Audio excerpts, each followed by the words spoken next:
Hey guys, welcome to study for excellence. मैं हूं प्रणव प्रकाश और आज हम डिस्कस करेंगे केबीसी में 1 और 2 सितंबर को पूछे गए इंपॉर्टेंट क्वेश्चंस के बारे में। वीडियो को स्टार्ट करने से पहले मैं ये बता दूं कि इस वीडियो में यानी कि जितने सारे क्वेश्चन हैं उसमें ऑडियो वाले क्वेश्चन और ऑडियो और विजुअल क्वेश्चन जो है इसमें इंक्लूडेड नहीं है। साथ ही साथ इसमें बस उसी क्वेश्चंस को रखा गया है जो कि इम्पॉर्टेंट है आपके जानने के लिए और इस एग्ज़ाम पर्सपेक्टिव से। तो चलिए वीडियो को स्टार्ट करते हैं। और साथ ही साथ अगर आप इस वीडियो का पीडीएफ लेना चाहते हो आंसर के साथ तो आप हमारे टेलीग्राम ग्रुप के साथ भी जुड़ सकते हैं, जिसका लिंक डिस्क्रिप्शन बॉक्स में दिया हुआ है। तो सबसे पहला क्वेश्चन है कि in March 2021 which Indian politician become the first serving MP यानी कि member of parliament to be promoted as captain in the territorial army. यानी कि मार्च 2021 में कौन से भारतीय राजनेता प्रादेशिक सेना में कप्तान के रूप में पदोन्नत होने वाले पहले सेवारत सांसद बने। तो इस क्वेश्चन का आंसर होगा option number B, Anurag Thakur. Anurag Thakur, आप ये इमेज देख सकते हैं अनुराग ठाकुर की। ये हमीरपुर से मेंबर ऑफ पार्लियामेंट हैं यानी कि हिमाचल प्रदेश से। तो ये पहले सिटिंग एमपी बने हैं जिन्हें कि टेरिटोरियल आर्मी में कैप्टन के रूप में पदोन्नत किया गया है। फिर नेक्स्ट क्वेश्चन है कि किस कंपनी के साथ काम करते हुए निल्स बोहलिन नाम के एक इंजीनियर ने आधुनिक 3 पॉइंट सीट बेल्ट को डेवलप किया था। यानी कि an engineer named Nils Bohlin developed the modern 3 point seat belt while working for which company. तो इस क्वेश्चन का क्या आंसर होगा? Option number B, Volvo. Option number B, Volvo. अब ये 3 पॉइंट सीट बेल्ट क्या है ये भी आप इस इमेज में देख सकते हैं। Nils Boolean of Volvo engineer is the man behind the 3 point seat belt invention. यानी कि 3 पॉइंट सीट बेल्ट इन्वेंशन इन्होंने ही किया था और इन्होंने जो है पेटेंट भी जो पेटेंट लिया था इसका 3 पॉइंट सीट बेल्ट का, वो भी बहुत सारे कंपनियों को गिफ्ट किया गया। क्योंकि सीट बेल्ट जो है ये किसी की जान बचाती है। अगर आप ड्राइविंग करते हैं तो 3 पॉइंट सीट बेल्ट, जैसे कि एक पॉइंट यहाँ से आप लॉक कर सकते हैं, एक पॉइंट यहाँ से लॉक कर सकते हैं और एक पॉइंट इस साइड से लॉक रहता है। दो जो सीट बेल्ट जो होते हैं, तो 3 पॉइंट ये लॉक सिस्टम है। और वैसे आप नॉर्मली 1 पॉइंट ही लॉक सिस्टम होता है जो नॉर्मल कारें होती है। और थोड़ी सी महंगे, अगर आप महंगी कार खरीदते हो तो उसमें 3 पॉइंट सीट बेल्ट आप देख सकते हो। तो ये जो निल्स बोहलिन के द्वारा जो इन्वेंशन किया गया था इसका पेटेंट भी इन्होंने लिया था, बट पेटेंट को इन्होंने फ्री कर दिया था कि ये इस तरह की जो टेक्नोलॉजी है वो कोई भी दूसरी कंपनी अपना सके, क्योंकि इससे लोगों की जान बच जाएगी। फिर नेक्स्ट क्वेश्चन है कि 1993 और 1996 के बीच कार्यरत मानवाधिकार आयोग के पहले अध्यक्ष कौन थे? सॉरी, यहाँ पे होगा कौन थे। यानी कि serving between 1993 and 1996 who was the first chairperson of the national human rights commission. तो इस क्वेश्चन का आंसर होगा option number C, justice Ranganath Mishra.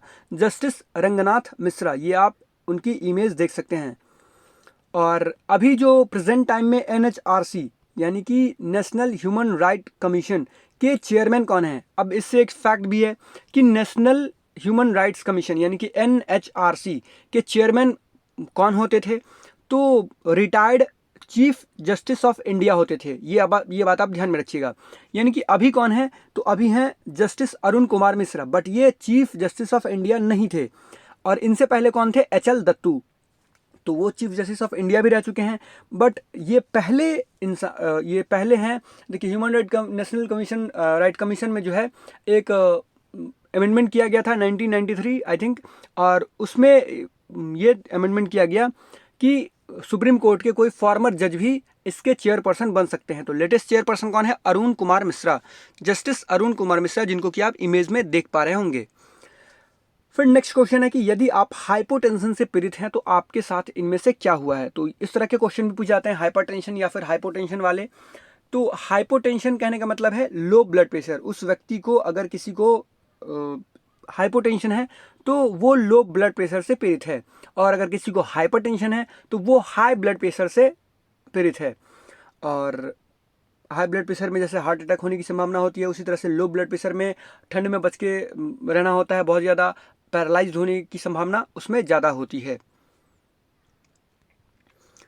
तो आप देख सकते हैं ये सिस्टोलिक और डायस्टोलिक। सिस्टोलिक कितना रहना चाहिए? 120, और डायस्टोलिक कितना रहना चाहिए? 80।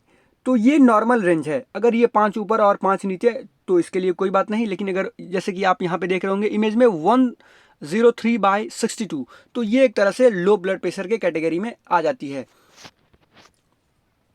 फिर नेक्स्ट क्वेश्चन है कि स्टीफन हॉकिंग इनमें से किस क्षेत्र के विशेषज्ञ या जानकार थे। तो ऑप्शन के हिसाब से अगर चलेंगे तो इस क्वेश्चन का आंसर क्या होगा, option number D black holes. Option number D black holes.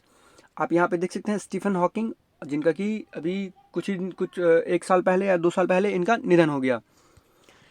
फिर नेक्स्ट क्वेश्चन है कि इनमें से कौन सा देश पूरी तरह से भूमध्य रेखा के उत्तर में स्थित है। तो अगर आपको पूरा ग्लोब याद हो तो भूमध्य रेखा के उत्तर में स्थित है। तो अगर आपको ये भी याद हो कि उस ग्लोब में कहाँ कहाँ से कौन सी कंट्री है, Indonesia, Papua New Guinea, Sri Lanka और अर्जेंटीना। तो इस क्वेश्चन का आंसर क्या होगा, ऑप्शन नंबर सी श्रीलंका। यहाँ पे आप देख सकते हैं ऑप्शन नंबर सी श्रीलंका। अब यहाँ पे आप मैप में आप ग्लोब एक बार देखोगे, चेक करोगे तो आप ये देखोगे कि देखो आप इंडोनेशिया को ये इक्वेटर भी काट रहा है, पापुआ न्यू गिनी को भी काट रहा है और साथ ही साथ अर्जेंटीना के बॉर्डर को भी ये टच कर रहा है, बट श्रीलंका के बॉर्डर को ये टच नहीं कर पा रहा है। यहाँ पे आप देखोगे तो क्वेश्चन में क्या पूछा गया था, एक बार देख लेते हैं जैसा क्वेश्चन हम लोग। इनमें से कौन सा देश पूरी तरह से भूमध्य रेखा के उत्तर में स्थित है, यानी कि इक्वेटर के उत्तर में कौन सा देश स्थित है। तो इसका आंसर क्या होगा, श्रीलंका। फिर नेक्स्ट क्वेश्चन है कि फिक्की लेडीज ऑर्गेनाइजेशन की संस्थापक अध्यक्ष कौन थी, जो 1999 से 2021 तक टाइम्स ग्रुप के अध्यक्ष के रूप में कार्यरत थी। तो इस क्वेश्चन का आंसर क्या होगा, option number D Indu Jain. Indu Jain जो है ये फिक्की लेडीज ऑर्गेनाइजेशन की संस्थापक अध्यक्ष थी।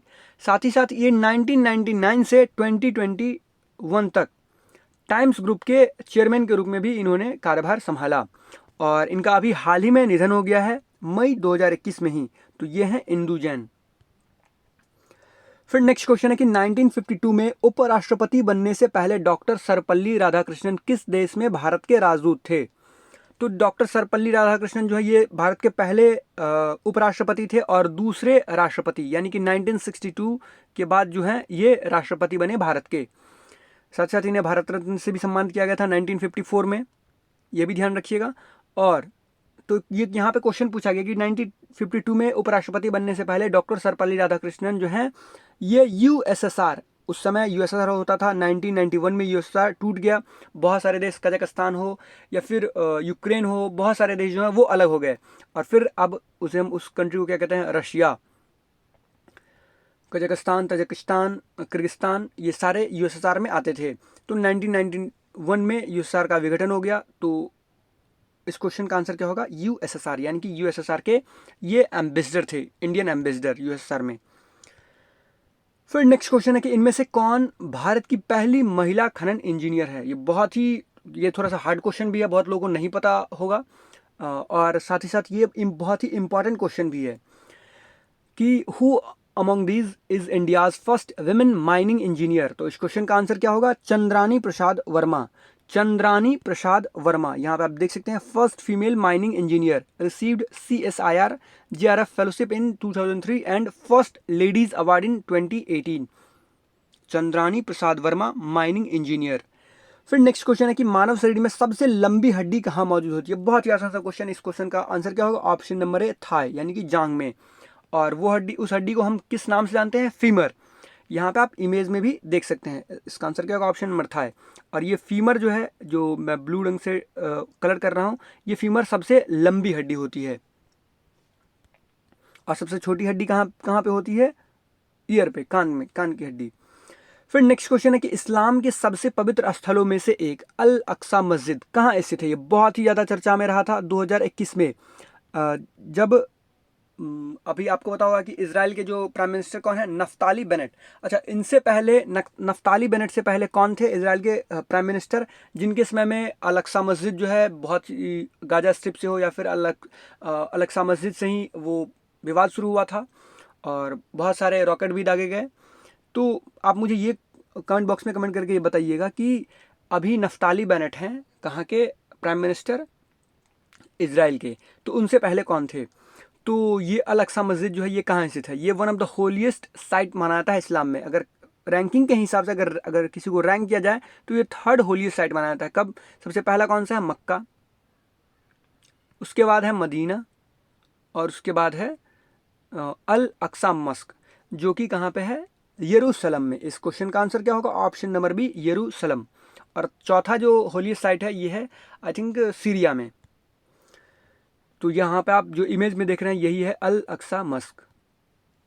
फिर नेक्स्ट क्वेश्चन है कि इनमें से कौन सा खगोलीय पिंड हमारे सौर मंडल का हिस्सा है। तो बहुत ही आसान सा क्वेश्चन है, इस क्वेश्चन का आंसर होगा ड्वार्फ प्लैनेट प्लूटो। तो प्लूटो को जो है प्लैनेट की कैटेगरी से हटा दिया गया क्योंकि ये किसी के भी जो ग्रहों की जो घूमने की जो धुरी होती है किसी के भी घर में घुस जाता है।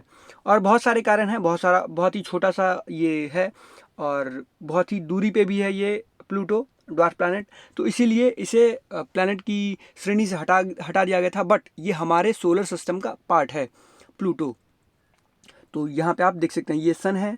फिर सबसे नज़दीक का ग्रह कौन सा है, मरकरी यानी कि बुध, वेनस, शुक्र, अर्थ यानी कि पृथ्वी और अर्थ का ये आप जो छोटा छोटा एकदम साइड में देख रहे हैं ये है मून, ये जो आप देख रहे हैं। फिर है मार्स, फिर एस्टेरॉयड बेल्ट शुरू होता है, फिर जुपिटर, फिर सैटर्न। तो सबसे बड़ा ग्रह कौन सा है, जुपिटर, फिर यूरेनस और फिर है नेपच्यून और यहाँ पे आप देख सकते हैं प्लूटो।